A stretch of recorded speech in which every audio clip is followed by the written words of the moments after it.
Fala galera, sejam todos muito bem-vindos aqui na coletiva do Juba Futebol. Tem alguns casos novos no São Paulo Futebol Clube e eu vou compartilhar com vocês. Tem também uma curiosidade muito bacana que eu tava vendo aqui do Lamine Yamal, o jovem talento do mundo aí. Ele fez uma revelação bastante bacana e eu quero conversar com você um girozinho do futebol que eu acho que é bem importante também de trocar uma essa ideia. Tem muito a ver com o São Paulo e com o futuro também do tricolor paulista. Vem comigo então, vai ser um vídeo muito top. Espero que você goste, de verdade. Se você quiser, né, já deixa um like aí que me dá uma força também. Então já deixa o like, se inscreva aqui no canal. Vamos lá, vamos junto? Então é o seguinte, o São Paulo, ele tem agora o Criciúma, né? Amanhã, sabadão, 21. Às 21, o São Paulo pega o Criciúma, tendo que ganhar. E o Zubeldia fez algumas mudanças que nós já conversamos e tal. O São Paulo segue fazendo uma preparação muito bacana para essa reta final de jogos. O Muricy Ramalho, ele se aproximou do Zubeldia para tentar afastar um pouco aquela questão de troca de técnico, se o Muricy gosta ou não. O próprio nome do Muricy foi envolvido recentemente que ele gostava do Tite e tal. O Muricy fez nada, mas assim, muito se fala até que ele gosta do Tite e que poderia ser um técnico para o futuro e tal. A verdade mesmo é que hoje o Zubeldia fica no cargo e beleza, ele vai ter como provar ali que ele pode ganhar os próximos jogos e ele vai tentar a vitória. E o Criciúma é uma das provas de fogo bem bacana que o São Paulo vai ter, né? O Criciúma não é um time cego de bola, é um time razoavelmente bom, não é tão bem montado assim, mas tem jogadores talentosos e o Criciúma, ele tem um impulso a mais ali, uma vontade a mais, um jump ali, que é para tentar ficar na Série A. Porque o time, quando ele sobe para a Série A, você imagina assim, o time subiu, ele ganha um X, né, que é melhor do que a Série B. Mas se ele se mantém na Série A, aí ele ganha bem mais. Então o Criciúma, ele tem sim uma vontade muito gigantesca, mais do que o normal, de ficar na Série A. E ele viu a chance, né? O Corinthians não está bem no Brasileiro, nem o Vitória, nem o Atlético Paranaense. Tem vários times que estão piores do que o próprio Criciúma. Então o São Paulo não vai ter molezinha, não. E aí o Zubeldia, ele fez umas mudanças contra o Vasco que surtiram resultado, surtiram o efeito que o São Paulo precisava. Deu um gás a mais no time sendo mais jovem ao tirar Rafinha e Eric e Wellington Rato e colocar Eric e Igor Vinícius. O Zubeldia não sei se vai manter, mas o Igor Vinícius ele deu uma entrevista onde ele fala uma coisa que eu achei bem bacana, que ele fala tipo assim, ele perdeu a timidez e ele diz, saiu no GE, na Globo lá, ele fala assim, ó, eu mereço estar aqui.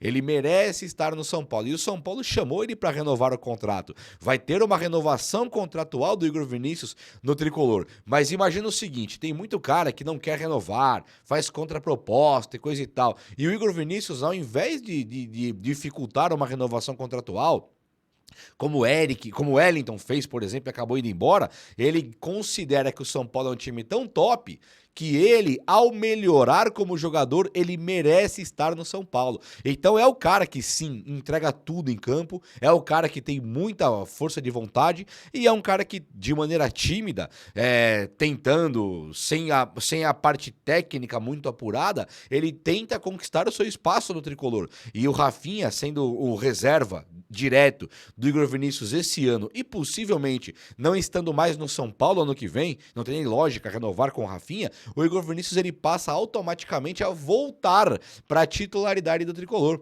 E eu acho que isso é muito legal, cara. Caras que querem jogar no São Paulo, caras que tecnicamente são normais, nenhum brilho, mas ele pode ajudar contando com o brilho do Ferreirinha, do Lucas Moura, do Caleri, esses daí que precisam realmente ser os caras do time, enquanto, por outro lado, o Igor Vinícius, ele como coadjuvante, é um coadjuvante de muita entrega. Então, parabéns aí pro Igor Vinícius, estou muito empolgado. E o Thiago Mendes, agora em janeiro, já deve assinar um pré-contrato com o São Paulo, viu?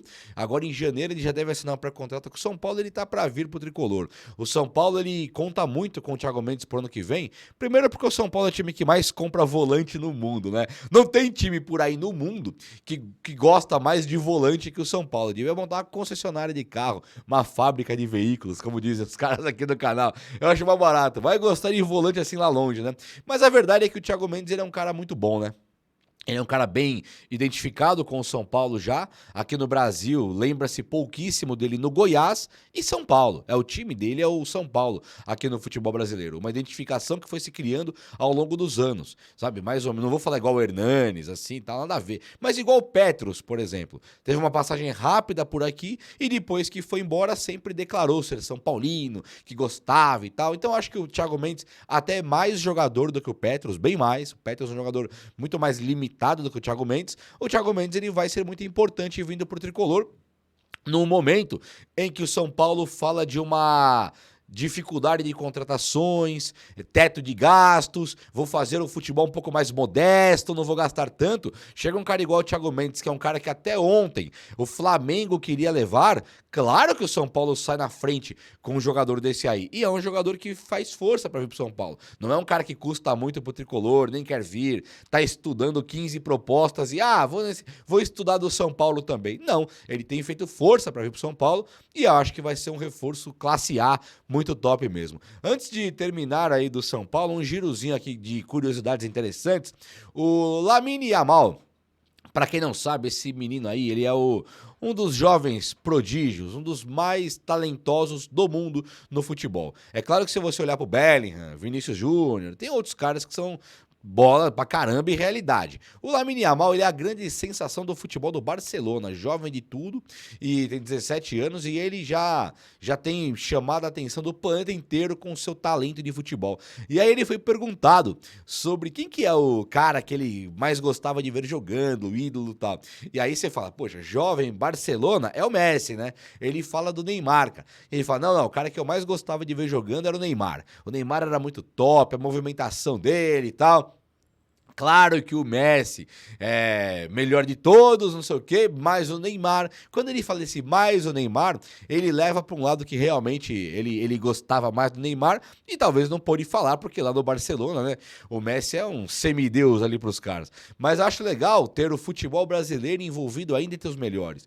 Falei do Lamine Yamal, que é um cara que gosta do Neymar, e falei do Vini Júnior, que é um brasileiro que tá despedaçando tudo que é zaga por aí quando joga na Champions League. No Brasil devendo muito ainda, na Champions League chega lá e joga mais que todo mundo. Então é o futebol brasileiro respirando, sabe assim? Enquanto todo mundo falando, mas perdeu pra Croácia na Copa. É verdade, perdeu pra Croácia, perdeu pra Bélgica, coisas que não poderiam ter acontecido. Mas de ver o Vinícius Júnior aí agora, uma expectativa enorme no retorno do Neymar, eu entendo que o futebol brasileiro ainda respira ares bons ainda. Gente, muito se falou no São Paulo sobre as goleadas de Atlético Mineiro e Botafogo na Libertadores, porque o São Paulo ele foi pau a pau ali com o Atlético Mineiro na Copa do Brasil, o Atlético Mineiro pegou o River Plate na Libertadores e não deu nem graça no primeiro jogo. E o Botafogo, que o São Paulo perdeu nos pênaltis, ou seja, o São Paulo fez frente pro Botafogo, tentou e quase ganhou do Botafogo, foi pros pênaltis o jogo muito franco, jogo muito duro ali do Botafogo ganhar e também do São Paulo. O Botafogo pega o Peñarol, que ganhou do Flamengo, né? O Peñarol do Diego Aguirre eliminou o Flamengo da Libertadores. O Botafogo pega o Peñarol e mete 5-0 no primeiro jogo. Então, ficou todo mundo. Mas e o São Paulo se tivesse passado por esses times que ele teve total condição? São Paulo seria um favorito, por exemplo, uma Libertadores? Sim, com certeza. Então essa Libertadores de 2024, ela fica marcada para o São Paulino como algo totalmente inacreditável, né? Que de ser eliminado daquela maneira e depois você vê que o Botafogo goleou o adversário que eliminou o Flamengo, então seria uma Libertadores relativamente até fácil para um time igual o São Paulo se tivesse eliminado o Botafogo. Olha que coisa mais curiosa, cara. Fácil não, né? Porque tem que ganhar do Peñarol, depois teria que ganhar do Atlético Mineiro, mas assim, seria dentro da realidade do São Paulo conseguir ganhar e fica esse saborzinho aí totalmente amargo pro São Paulino digerir essa informação, não é verdade? Gente, o Corinthians, ele jogou ontem contra o Racing em casa pela Sul-Americana e eles empataram em 2-2. Um brilho um pouco assim, normal do Depay, né? E o Yuri Alberto fez os gols, ele jogou pra caramba, esse jogou muito. Mas o que eu acho curioso é que você vê um time igual ao do Racing, que o São Paulo também normalmente ganha do Racing, ele fez frente pro Corinthians e agora virou favorito pra ganhar.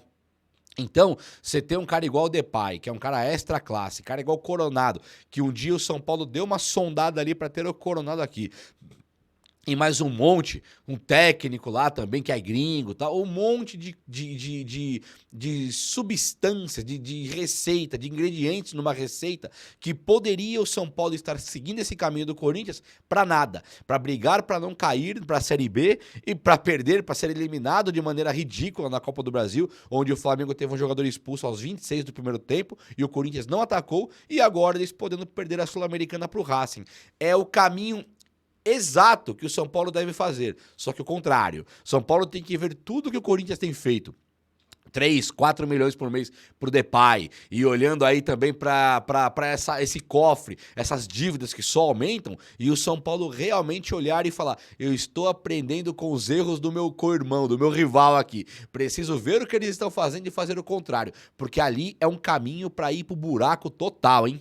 Impressionante o que virou esse time do Corinthians e o entorno do Corinthians, né? A estrutura indo pro buraco, pro vinagre, e os caras gastando rios de dinheiro. Então o São Paulo que olha agora pro futuro e coloca um teto de gastos, faz o FDIC lá, o fundo para poder eliminar as dívidas bancárias, pagar menos juros, contratar jogadores de forma mais freio de mão puxado, eu acho que o São Paulo faz um golaço. E também tem outra, hein? Quando você tem um cara igual o Eric, um cara igual o Ferreirinha, um cara igual o Lucas Moura, um cara igual o Caleri, o que precisa chegar pro São Paulo é banco de reservas. E o banco de reservas pode perfeitamente ser encontrado na equipe de base e também na Série B, onde você vai gastar muito pouco. Com, de vez em quando, um jogador gringo aí da América do Sul, você pode trazer também. Se for cavocar muito, achar um cara igual aquele Garro do Corinthians, aí fica top. Você pegar um cara igual o Garro, agora, ficar pagando fortuna para jogadores tipo aquele como é que, Matias Rojas, fortuna para um cara igual o Depay, cara igual o Rames, o São Paulo não pode fazer mais. É ou não é? O vídeo de hoje foi esse, espero que você tenha gostado. Se gostou, deixa esse likeão aí, tamo junto. Um abraço, meus amigos, até a próxima, valeu!